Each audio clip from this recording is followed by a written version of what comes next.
Hello and welcome to another Parkitect modding tutorial. If this is your first time modding, please check out the My First Prop mod. It'll get you started with all the right tools. Otherwise, we're going to jump into making your own sign that you can put into the game, kind of like this, from any image. So let's learn how to do that now. The first step is finding your image. So ideally, you'll have a PNG means that the background can be transparent. Alternatively, just a white background will work as well.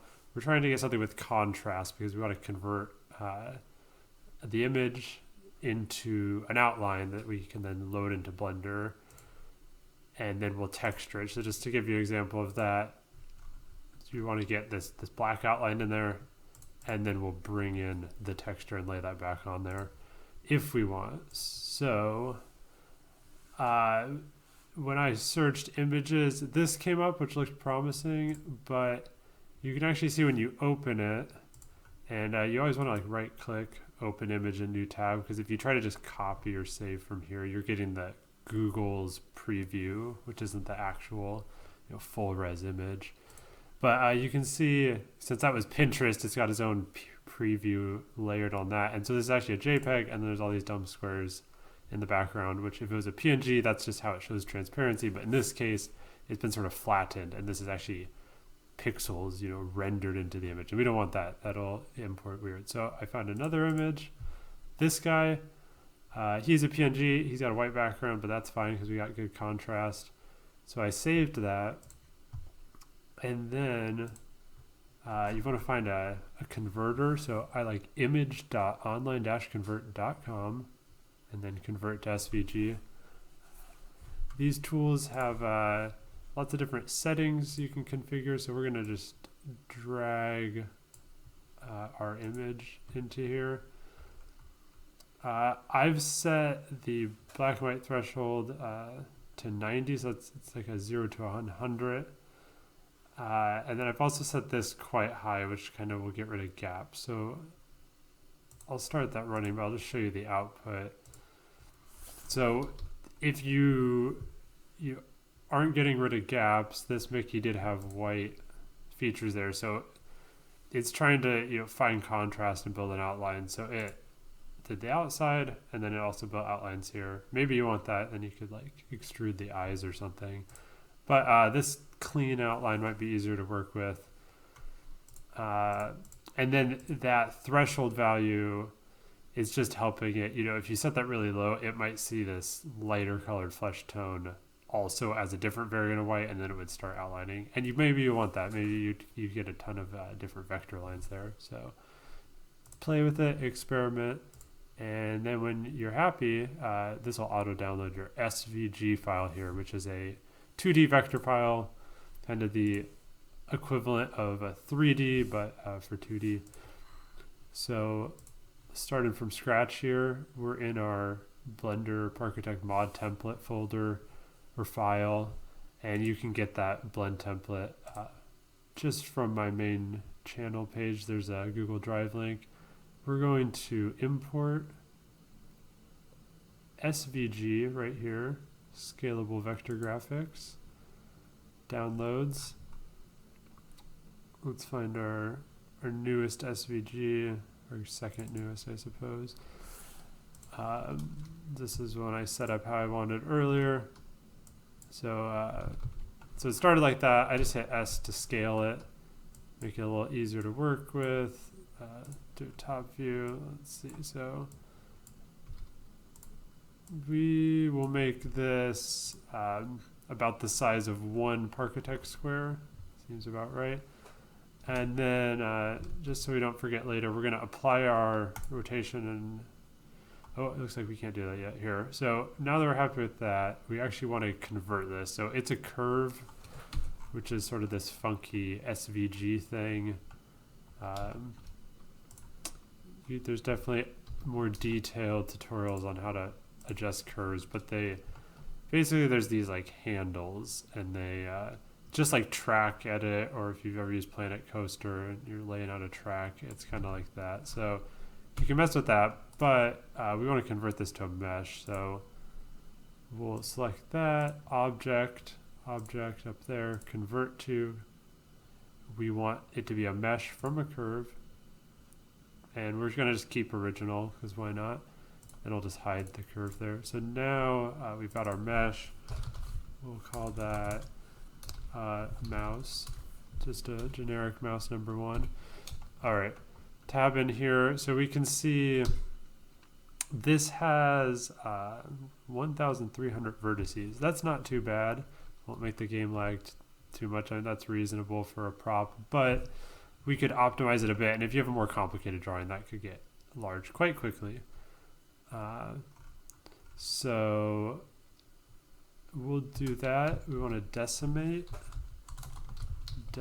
geometry, and you can set this ratio. So 1 means nothing's changed, and then it's dividing it. So 0.25, we only got a quarter of the verts left. That looks fine. If you went like crazy low, that looks a little scary. So let's decimate 0.25 there. And then you can also just do beautify, cleans it up a bit. At this stage, you could just reference any Blender modeling tutorials, but maybe you want to like extrude the ears, go for it. Tweak it however you like. But we'll keep it like this. And what I was trying to do earlier there is we just want to also get this set up for the game. So we want to set origin to 3D cursor. And then we want to set geometry to origin. All right, so that's all centered up there. We'll hide that plane. And that just makes it, when it imports out the game, it'll place at the center of where your mouse is. So that looks good to me. And then we also want to do Control A, rotation and scale. And you can see, since I scaled it earlier, these are not 1. That's not good, because it'll just auto reset in the game and this will get tiny again. So rotation and scale, apply. Those are 1, 0s, we're all good. All right, so one thing to look at is, see how this is invisible from the back? That's because it's a plane. It's not 3-dimensional. So you can only see it when the normals are facing you. So what we want to do is grab that and just extrude it.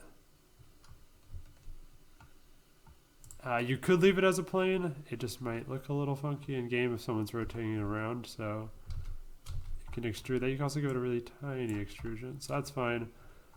Well, we've got this top face selected. We're going to hit unwrap. And that looks a little bit like a mouse.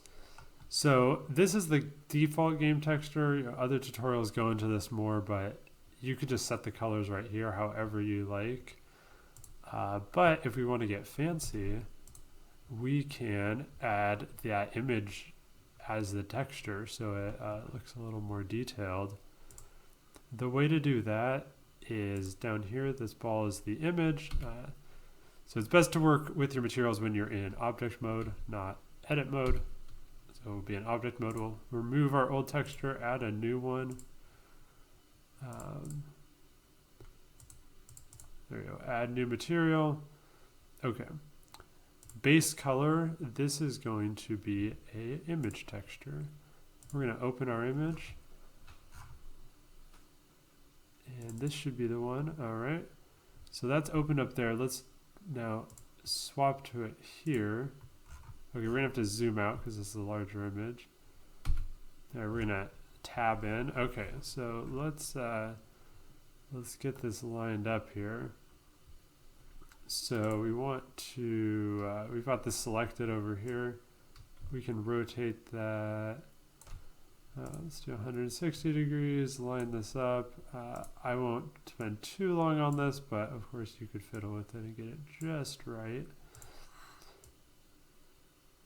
That's not looking too bad. Let's see if we can tweak this just a hair more. Might need a little rotation. Hit it with a little more scaling. That is looking not bad. Hello, I had to take a quick recording break there, but I did notice I was doing this in the grayscale mode up here, and if you switch to color mode, you see the texture shows up, and that also would make it easier to see how this all lines up. So this is looking pretty good here. You can look at a few more tips and tricks. First, let's just maybe modify our texture so this can be a legally distinct Michael mouse. So get the paintbrush and up our tolerance. A little too much. Oh yeah. Alright. Save that. And then we just have to reopen our image there. Boom. Alright. There we go. Now we're legally protected. Another thing I noticed is there's these cutouts where it should be at the background. So there's a few of those here. I won't mess with his like border, but we can do it here if we grab the knife tool. You can just sort of draw some new polygons and get that looking better. And then we'll do Alt-A to deselect, and then select these, and then extrude down, so like a negative extrude, and then we'll delete that face. And since I extruded down, there's two faces, so we also have to select and delete. Cool. And we can do the same thing up here, so knife tool.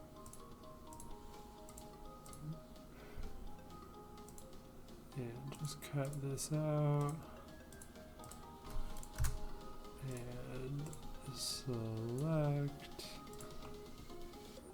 and side view to get that extrude height right, and then delete and delete. Perfect. That's looking pretty good. Let's see what's going on here. If we select this back face, and we'll do select linked flat faces.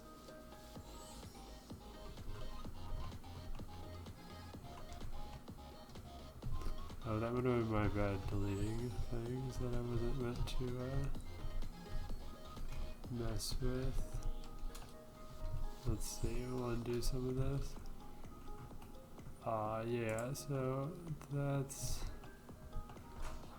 actually the back, so you'd have to actually cut that out again, which you could do. There are better ways to put holes in things than this. If you just Google a Blender tutorial, you'll probably have better luck. Let's see if that works. Not really. We'll do it one more time if we knife cut from the back. Probably the better way to do this is to make a separate object and then extrude that and then do a Boolean difference with the modifier tool. But this works too. Okay. So there, I cut the back face out and now it's a nice hole. You can also see if you select these back ones, I think they're all shrunk down here, so they're just in the white, which is fine. So it'll just look like white on the back. So now we've got a mesh, and we can try to export this. I've got a nice preset export settings. Michael mouse. Let's see.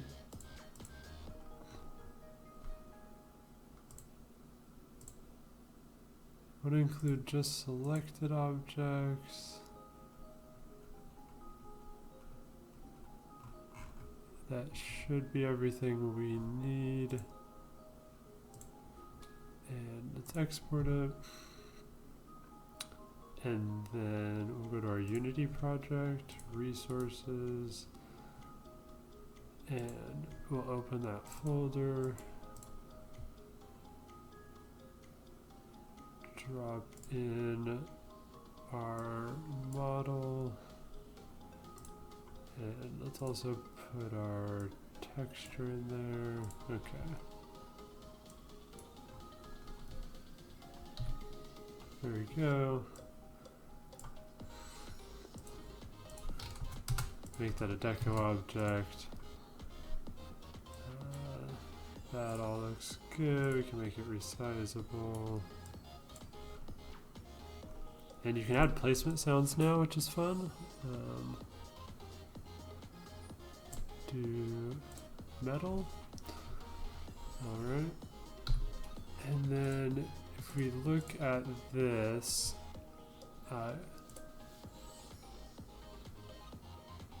this might work as a shader that just imported in, but the better way to do this would be to make a new material, I believe. So let's try that.